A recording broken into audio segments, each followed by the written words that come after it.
YCP అధినేత Jaganmohan Reddy London పర్యటనలో ఉన్నారు. అదే సమయంలో కేంద్ర హోంశాఖ మంత్రి అమిత్ షా గారు ఆంధ్రప్రదేశ్ పర్యటనకి వచ్చారు. ఈ నేపథ్యంలోనే తెర వెనక ఊహించినటువంటి ఉత్పాతం చోటు చేసుకుంది అంటూ కొన్ని వార్తలు వస్తున్నటువంటి నేపథ్యంలో ఇంతకీ ఏంటా ఉత్పాతం అనేది పూర్తి స్థాయిలో మనం విశ్లేషణ చేసుకునేటువంటి ప్రయత్నం చేద్దాం. ప్రస్తుతం మనతో పాటు ఉన్నారు ప్రముఖ రాజకీయ విశ్లేషకులు, ప్రముఖ సీనియర్ జర్నలిస్ట్ దుర్గా వడ్లమణి గారు. వారితో మాట్లాడదు. దుర్గా, నమస్తే అండి. నమస్తే అండి.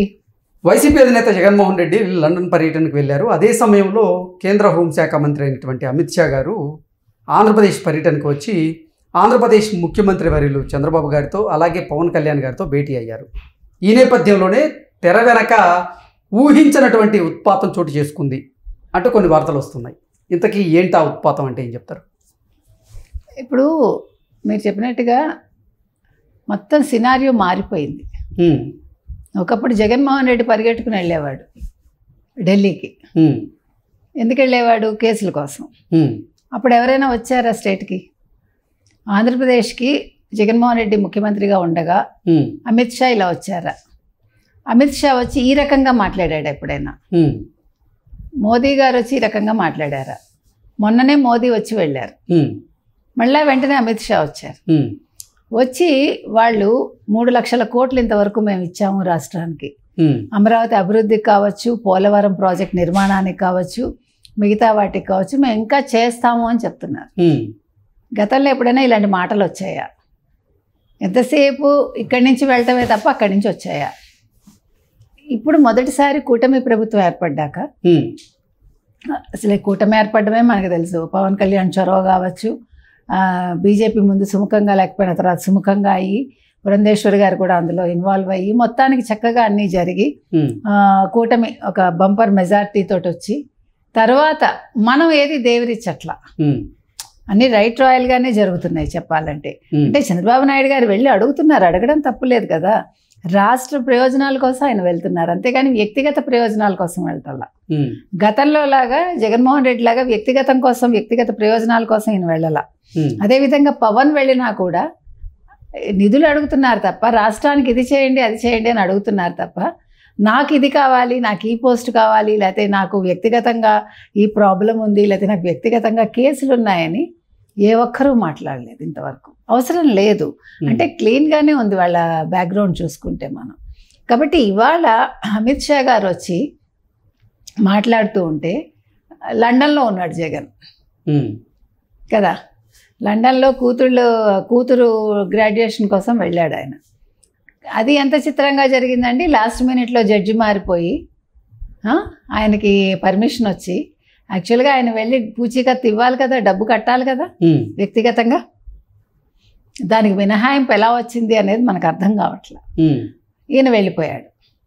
వెళ్ళిపోయాక ఇక్కడ ఏం జరుగుతోంది? మీరు చెప్పినట్టుగా మీరు ఇందాక మాట అన్నారు, చంద్రబాబు నాయుడు తోటి పవన్ తోటి ఆయన వ్యక్తిగతంగా చర్చలు జరిపారని. ఎస్, చర్చలు జరిపారు. అసలు జగన్మోహన్ రెడ్డి గురించి మరి ఆయనకి ఎంత?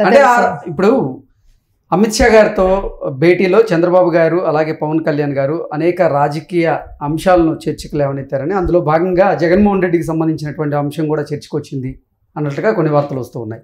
అంటే గతంలో జగన్మోహన్ రెడ్డి ముఖ్యమంత్రిగా ఉన్న సమయంలో అధికారాన్ని అడ్డం పెట్టుకొని ఆయన చేసినటువంటి అవకతవకలు, అవినీతి తాలూకు అన్ని ఆధారాలను చంద్రబాబు గారు అమిత్ షాకు వివరించినట్లుగా, అలాగే అమిత్ షా గారు కూడా చంద్రబాబు గారిని అడిగి జగన్మోహన్ రెడ్డికి చెందినటువంటి ఆస్తుల గురించి, ఆయన ప్యాలెస్ల గురించి ఆరా తీసినట్లుగా కూడా, వివరాలు సేకరించినట్లుగా కూడా కొన్ని వార్తలు వస్తూ ఉన్నాయి. ఏంటి? ఖచ్చితంగా అదే చెప్తున్నానండి. అమిత్ షాకి ఇంతకుముందు ఏం తెలుసో ఏం తెలీదో మనకు తెలియదు. అంటే వాళ్ళంత దృష్టి పెట్టలేదేమో. మామూలుగా చూచాయిగా తెలుస్తాయి, జగన్మోహన్ రెడ్డి వెళ్తున్నాడు వస్తున్నాడు, సరే ఏపీ మనతోటి బాగానే ఉంది అని అనుకున్నారేమో మనకు తెలియదు. కానీ ఇప్పుడు అలా కాకుండా వీళ్ళు కూడా ఊరుకోకుండా చంద్రబాబు నాయుడు కావచ్చు, పవన్ కళ్యాణ్ కావచ్చు కూలంకషంగా మాట్లాడుంటారు, చర్చించుంటారు. జగన్మోహన్ రెడ్డి చేసిన పనులు, చేస్తున్న పనులు, ఏ రకంగా అభివృద్ధికి ఆటంకం కలిగిస్తున్నాడు ఆయన, ఏ రకంగా స్టేట్మెంట్స్ ఇస్తున్నాడు, ఆయన ఏ రకంగా ప్యాలెస్లు కట్టుకున్నాడు, ఏ రకంగా ఆస్తులు సంపాదించుకున్నాడు, ఆంధ్రప్రదేశ్ ప్రజల్ని ఏ రకంగా మోసం చేస్తున్నాడు, ప్రతి ఒక్క అంశం చర్చకు వస్తుంది కదా. వచ్చినప్పుడు ఇప్పుడు అమిత్ షా దృష్టి పెట్టి తీరాలి. ఇప్పుడు రేపొద్దున ఎలక్షన్స్ చాలా చోట్ల ఉన్నాయి వాళ్ళకి. ఇంకా అదొకటే కాదండి, ఇప్పుడు వాళ్ళ మనుగడ కొనసాగాలంటే బీజేపీ ప్రభుత్వం నిలబడాలంటే ఖచ్చితంగా ఒక పక్క చంద్రబాబు నాయుడు, మరో పక్క నితీష్ కుమారే వాళ్ళకి దిక్కు. కాబట్టి వీళ్ళ మాటలు వినకపోతే, ఇప్పుడు జగన్మోహన్ రెడ్డి మీద చర్యలు తీసుకోకపోతే జరగబోయేది ఎవరికి నష్టం? బీజేపీకే నష్టం. కాబట్టి చంద్రబాబు నాయుడు చెప్పింది వినాలి, పవన్ కళ్యాణ్ చెప్పింది వినాలి, వాళ్ళు అమిత్ షా విని తీరాలి. అయితే వెంటనే అమలు చేసేస్తారా, వెంటనే ఏదైనా జరిగిపోతుందా అంటే చెప్పలేం మనం. అంటే చెప్పిన వెంటనే పనులు జరిగిపోతే ఇంకా గొడవే ఉందండి, అలా జరగవు కదా. ఇట్ విల్ టేక్ టైం, కానీ జరిగి తీరాలి. ఇప్పుడు జగన్మోహన్ రెడ్డిని ఇంకా అరెస్ట్ చేయరా, జగన్మోహన్ రెడ్డి మీద చర్యలు తీసుకోరా, ఆయన కేసులన్నీ ఏమవుతాయంటే ఇప్పుడు రఘురామకృష్ణరాజు వేసిన దానికి ఇప్పుడు మార్చారు కదా. ఇవాళ ఆ జడ్జెస్ దగ్గర నుంచి తీసి ఆ కోర్టు పరిధిలోంచి వేరే కోర్టుకి బదిలీ చేశారు ఆ కేసు. కాబట్టి ఇప్పుడు త్వరితగతిన అవుతుందేమో. ఇంతకాలం వాళ్ళు 12 ఏళ్ళు దాన్ని జరుపుకున్నారు అట్లాగా. ఇవాళ దాని మీద తీర్పు వచ్చింది కాబట్టి ఇప్పుడు ఇది కూడా ఒక శుభసూచకమే. ఇప్పుడు జగన్మోహన్ రెడ్డి మీద చర్యలు గబగబా ఉంటాయి అనే దానికి ఇవాళ వచ్చిన ఇదే ఈ జడ్జిమెంటే మనకు ఒక ఆధారం ఇవాళ. ఓకే, అంటే ఈ భేటీ తర్వాత ఊహించిన ఉత్పాతంతో జగన్మోహన్ రెడ్డి ఉక్కిరిబిక్కిరి అవడం ఖాయం అంటే ఏం చెప్తారు? ఖచ్చితంగా అవుతాడండి, అవ్వాలి కూడా. ఎందుకంటే ఇప్పుడు ప్రజలు ఎదురు చూస్తున్నారండి. ఏంటి 7 నెలలైంది కూటమి ప్రభుత్వం వచ్చి, ఇంకా జగన్మోహన్ రెడ్డి మీద చర్యలు ఉండవా? జగన్మోహన్ రెడ్డి ఇప్పుడు సంక్షేమ పథకాలు అన్నాడు తప్ప ఇంకా జరిగింది ఏం లేదు కదా. రాష్ట్రం ఎంత అధోగతి పాలైందో, ఎంత వెనక్కి వెళ్ళిపోయిందో అభివృద్ధి జరగకుండా అనేది అందరికీ తెలుసు. ప్లస్ చాలా మంది నష్టపోయారు ఆ టైంలో, చాలా మంది కేసులు ఎదుర్కొన్నారు, చాలా మంది అనవసరంగా వాళ్ళ మీద కేసులు పెట్టి వాళ్ళని ఏడిపించి ఇబ్బంది పెట్టి కుటుంబాలు కూడా తరలి వెళ్ళిపోయిన సంఘటనలు మనం చూస్తాం. ఇంతకీ ఊహించినటువంటి ఉత్పాతం ఏంటి? జగన్మోహన్ రెడ్డి ఆయన చేసినటువంటి అవినీతి కేసుల్లో ఆయన అరెస్ట్ అవ్వడం ఖాయమా? ఏం జరగబోతుంది అసలు? డెఫినెట్గా అతను అరెస్ట్ చేస్తారు. ఇవాళ కేసు జడ్జిమెంట్ వచ్చింది కాబట్టి త్వరితగతిని జరిగింది అనుకోండి, అప్పుడు అసలు యాక్చువల్గా రాష్ట్ర పరిధిలో కూడా కాకుండా ఈడీ సిబిఐ అరెస్ట్ చేసింది అనుకోండి, గొడవ లేదు కదా. ఇప్పుడు ఆయన కేసులన్నీ కూడా బయటకు తీసి మొత్తం త్వరితగతిని అంటే ఫాస్ట్ ట్రాక్ కోర్టు లాగా పెట్టి చేసేసారు అనుకోండి, ఖచ్చితంగా 25-26 నాటికి అంటే ఒక ఏడాది లోపే జగన్మోహన్ రెడ్డి అరెస్ట్ అయ్యే అవకాశం ఉంది.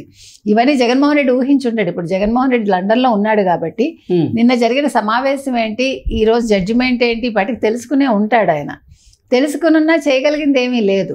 ఇప్పుడు తెర వెనక నేను మీకు అండగా ఉంటాను అంటే ఇప్పుడు బీజేపీ దేనికి తీసుకుంటుంది? అతన్ని పరిగణనలోకి తీసుకోరు కదా ఏ రకంగానూ కూడా, ఎందుకంటే వాళ్ళకి అవసరం లేదు. ఇప్పుడు అంటే జగన్మోహన్ రెడ్డి ఆస్తుల మీద, జగన్మోహన్ రెడ్డి ప్యాలెస్ల మీద ఇప్పుడు కేంద్ర హోంశాఖ మంత్రి అమిత్ షా గారు ఆరాధిస్తున్నటువంటి నేపథ్యంలో త్వరలోనే జగన్మోహన్ రెడ్డి ఆఫీసుల మీద, జగన్మోహన్ రెడ్డి ఇళ్ల మీద ఈడీ సోదాలు చేసే అవకాశం ఉందని, అలాగే ఏసీపీ సోదాలు, ఐటీ శాఖ సోదాలు జరిపేటువంటి అవకాశం ఉంది అంటూ కొన్ని వార్తలు వస్తున్నాయి. ఏంటి ఆ వార్తల్లో బలం ఉందంటారు? ఖచ్చితంగా, ఎందుకంటే ఇప్పుడు మీరు అన్నట్టుగా నిన్న ఎప్పుడైతే వీళ్ళు మాట్లాడారో, ఇప్పుడు ఏసీబీ దాడులు కనుక జరిగి ఎప్పుడూ కూడా ఒక వ్యక్తిని మనం ఇబ్బంది పెట్టాలి అంటే ఆర్థిక మూలాల మీద దెబ్బ కొట్టాలి.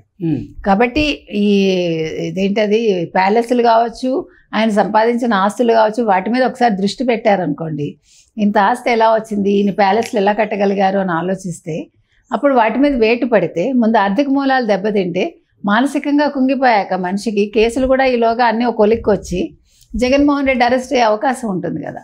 సో రాజకీయంగా కూడా బలహీనపడతాడు అప్పుడు మనిషి. ఏది ఏమైనా నిన్న అమిత్ షా రావడం అనేది మంచిదైందండి. మొత్తం విషయాలు ఆయనకు తెలిసాయి. సో అక్కడ జగన్ ఏం చేస్తాడు వచ్చాక, అంటే లండన్ నుంచి వచ్చాక అనేది మనం వేచి చూడాలి. ఓకే.